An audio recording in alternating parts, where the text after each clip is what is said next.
പ്രിയപ്പെട്ട പ്രേക്ഷകർക്ക് സ്വാഗതം. നിങ്ങൾ കാണുന്ന പോലെ ഇപ്പം നമ്മൾ സംസ്ഥാന സ്കൂൾ കലോത്സവത്തിന്റെ ഭക്ഷണപ്പുരയിലാണ്. എനിക്കിപ്പോൾ മന്ത്രി GR അനിലുണ്ട്, ശ്രീ കടകംപള്ളി സുരേന്ദ്രനുണ്ട്.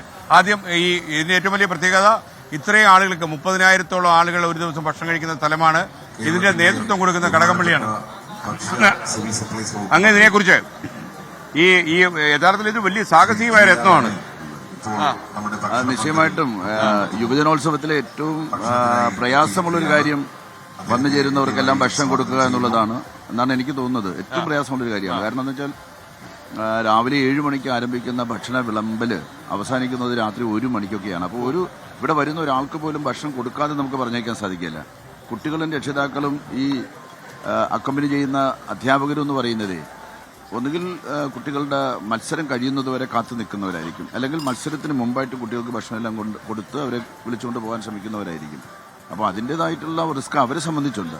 അപ്പോൾ അവർ വരുമ്പോൾ ഇവിടെ ഭക്ഷണത്തിന് വേണ്ടി വരുമ്പോൾ രാത്രി 1 മണിയാണ് അവരുടെ പരിപാടിയെല്ലാം കഴിഞ്ഞ് വരുന്നതെങ്കിൽ 1 മണിക്ക് ഭക്ഷണം കൊടുത്തില്ല എന്നുണ്ടെങ്കിൽ ഉണ്ടാകുന്നതായിട്ടുള്ള ഒരു പ്രയാസം വളരെ വലുതാണ്. അപ്പോൾ അതുകൊണ്ട് നമുക്ക് വലിയൊരു ഉത്തരവാദിത്വം തന്നെയാണ്. ഈ ഫുഡ് കമ്മിറ്റിയുടെ ചെയർമാൻ എന്നുള്ള നിലയിൽ അതിന്റെ ടെൻഷൻ ഉണ്ടോ?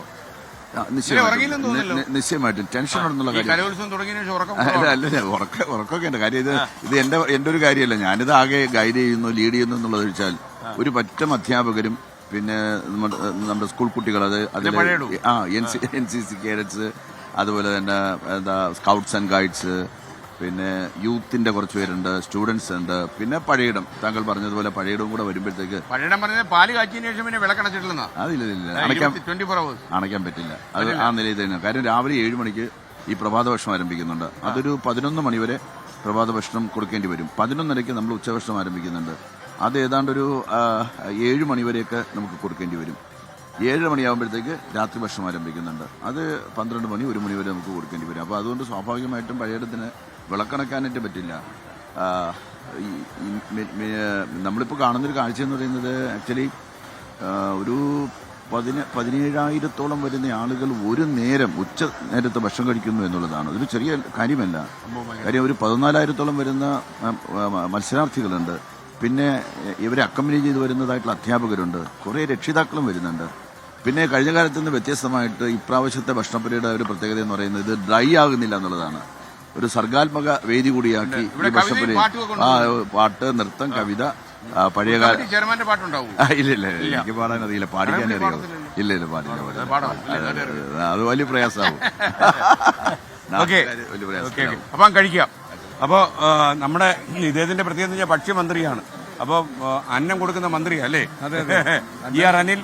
അപ്പോൾ എല്ലാ ദിവസവും സന്ദർശിക്കുന്നുണ്ടോ അവിടെ? എല്ലാ ദിവസവും രാവിലെ 6 മണിക്കും 8 മണിക്കും ഇടയിൽ ഞാനിവിടെ കൃത്യമായി ഉണ്ടാവും. വന്നിട്ട് രാവിലെ ചായ എന്തെങ്കിലും കുടിച്ചിട്ടാണ് പോകാറ്. ഉച്ചയ്ക്ക് ഒരു നേരം ഭക്ഷണം ഇവിടുന്ന് കഴിച്ചു. ഞങ്ങളെല്ലാവരും മന്ത്രിമാരും സംഘാടകരും MLA നില കടകംപള്ളി അടക്കമുള്ള എല്ലാവരും ഒരു ദിവസത്തെ ഉച്ചഭക്ഷണം ഇടുന്നായിരുന്നു. രുചികരമായിട്ട്. അതെ, പിന്നെ അതിന് കെൽപ്പുള്ള ആളായതുകൊണ്ട് തന്നെ അതിനനുസരിച്ച് അദ്ദേഹത്തിനെ ചുമതല ഏൽപ്പിച്ചത്. ഒരു കാര്യം ചോദിക്കാൻ പറഞ്ഞു, അങ്ങയുടെ തീറ്റി എങ്ങനെയാണ്? നന്നായിട്ട് കഴിക്കുന്ന ആളാണോ? ഞാൻ അങ്ങനെ വലിയ ഭക്ഷണപ്രിയനല്ല. അല്ല ഞാൻ അല്ല അങ്ങനെ അതുകൊണ്ടൊന്നുമല്ല. നമുക്ക് ലേശം മതി. ഇത് തന്നെ ഇപ്പൊ 2 ഇട്ട് എനിക്ക് ഒന്ന് മതി. അത് അത്രയും. നമ്മുടെ റേഷൻ കടകളൊക്കെ നോക്കുന്ന മന്ത്രിക്ക് ആൾക്കാർ കുറച്ച് കഴിക്കുന്നു എന്നുള്ളത്. ഞാനും വളരെ കുറച്ച് ഭക്ഷണം കഴിക്കുന്നു. നിങ്ങളെ തന്നെ പിടിച്ചത് ഭക്ഷ്യം ഉപയോഗിച്ചത് അല്ല, അത് ഏൽപ്പിച്ചത് പാർട്ടിയല്ലേ, എത്തിയാൻ പറ്റും. എന്തായാലും വലിയ അധികം പരാതിയില്ലാതെ നമുക്ക് മുന്നോട്ട് പോകാൻ കഴിയും. ഒരു മാസത്തെ വിതരണത്തിൽ 83 ലക്ഷം കുടുംബങ്ങൾ റേഷൻ ഷോപ്പിൽ വരികയും പിന്നെ തീർച്ചയായിട്ടും ഒരു തരത്തിലുള്ള കാര്യത്തിൽ ഒരു ബന്ധമുണ്ട്. എന്റെ അച്ഛനൊരു ന്യായവില ഷോപ്പ് ഉണ്ടായിരുന്നു. ഏത് കടയിൽ പോയി വാങ്ങിയാലും ക്വാളിറ്റിയുള്ള ഉൽപ്പന്നം കിട്ടുന്ന രീതിയിലേക്ക് ഒരു സംവിധാനമായല്ലോ. കുക്കിംഗ് അറിയാമോ? അറിയില്ല. ഈ ലത വെക്കുന്ന ഭക്ഷണം കഴിച്ചു പോവുകയാണ്. ലത കുക്ക് ചെയ്യൂ?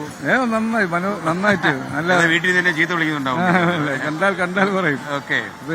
ലതാദേവി മുൻ MLA ഭാര്യയാണ്, അറിയാലോ പ്രിയപ്പെട്ട പ്രേക്ഷകർ.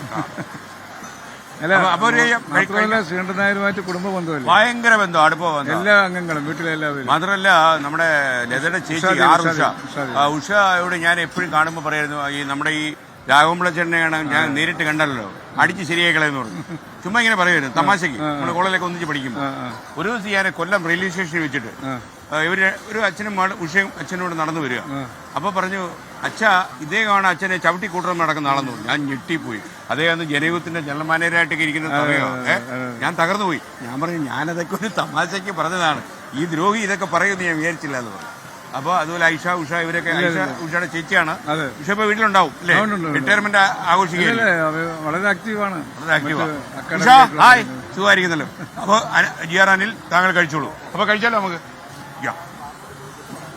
അപ്പൊ ഭക്ഷണപുരയിൽ നിന്ന് 24 വേണ്ടി R. ശ്രീകണ്ഠൻ നായർ.